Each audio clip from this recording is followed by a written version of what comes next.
আসসালামু আলাইকুম ভিউয়ার্স, কেমন আছেন সবাই? আজকে আমি আপনাদের সামনে নিয়ে এসেছি খুব সহজ একটি রেসিপি। সেটি হলো গরুর মাংস দিয়ে ভর্তা। আমরা সাধারণত অনেক কিছু দিয়ে ভর্তা খাই, তবে গরুর মাংস দিয়ে ভর্তা খেতে সত্যি অসাধারণ লাগে। চলুন বানিয়ে ফেলি। গরুর মাংস ভর্তার জন্য 2 টুকরো গরুর মাংস নিয়েছি। এবার এর মধ্যে দিয়ে দিয়েছি পেঁয়াজ, রসুন, কয়েকটা কাঁচামরিচ, আদা রসুন বাটা, কয়েকটা শুকনো মরিচ, 1 চা চামচ জিরার গুঁড়া আর একটু হলুদ। আমি এর মধ্যে একটু লবণও অ্যাড করে রেখেছি। আপনারা আপনাদের পরিমাণ অনুযায়ী লবণ দিবেন। ভাজার জন্য দিয়ে দিয়েছি সরিষার তেল।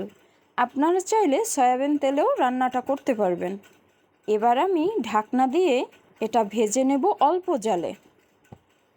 ভাজা কিন্তু কমপ্লিট। এবার আমি এটাকে ভালো করে ব্লেন্ড করে নিব।